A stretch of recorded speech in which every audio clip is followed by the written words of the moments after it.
Kahit iba'y, sipon ba? Kahit kayo. Lalo na ng mga manggagawa.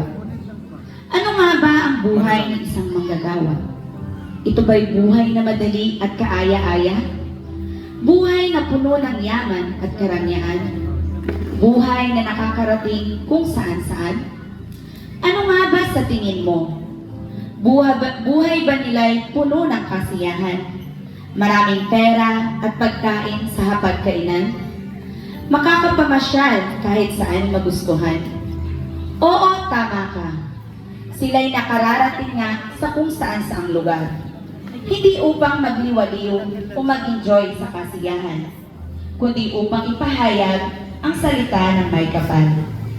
Mga lugar na pinupuntahan, hindi gaya na nasa iyong isipan.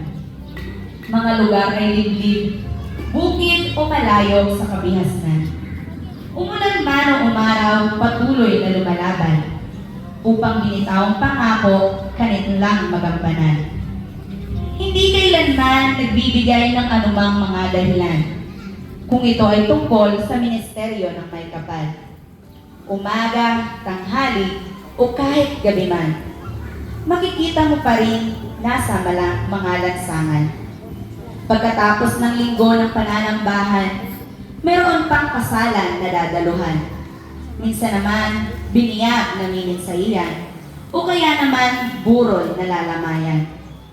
Kung ikaw naman ay pupunta sa kanilang tahanan, hindi mo makikita ang sila'y nagkukulang. Puno ng pagkain ang kanilang hapagkainan, at sa pagkain, ikaw ay masiglang aanyayahan. Hindi mo rin makikitaan na namong problema. Kahit ang daming pinagkakagastusan, hindi nagkukulang sa pera. Kasi buo ang tiwala nila, sa Diyos sila lubos na umaasa. Basta ang focus nila ay sa gawain lang ng Diyos Ama. Nagkakaroon pang pagkakataon na makatulong sa kapwa nila o kahit sa mga miyembro ng simbahan pa. Minsan, inuutangan din sila sa pag-aakalang mayaman nga sila. Masaklap pa, hindi na nababayaran pa. Kasi sabi nila, mabait naman si pastor, tiyak na mauunawaan niya. Pero di nila alam, inuunawa na lang sila. Masaalang-alang lang ang kaligtasan at pananampalataya nila. Minsan sila'y nagkakasakit din. Pero sa ministeryo ay wala pa rin tigil. Dahil sa isip nila, sinong miyembro ang papalit?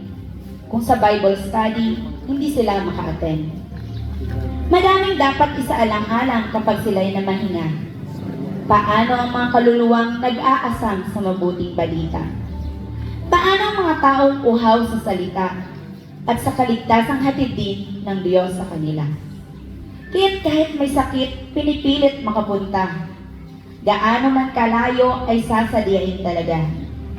Kahit minsan inaabot ng bagyo sa daan, tuloy pa rin para lang sa may kapal. Akala mo ba madali talaga ang buhay nila? Idagdag mo pa na ang kaaway ay target sila. Hindi lang siya kundi ang buong niyang pamilya. Dumaranas din sila ng matinding pagsubok at problema. Gusto ng kaaway na bumagsak sila kasi buhay nila ay nagbibigay pag-asa sa mga taong pinanghihinaan at nagturusa dahil sa mga pagsubok at problema. Ngayon, masasabi mo pa ba na ang buhay nila ay puno ng saya?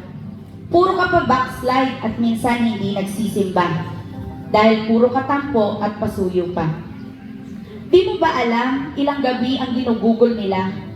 Ilang luha ang pumapatak sa mga mata nila, maipanalangin ka? Ikaw at ang buong mong pamilya tapos konting problema, suko ka na?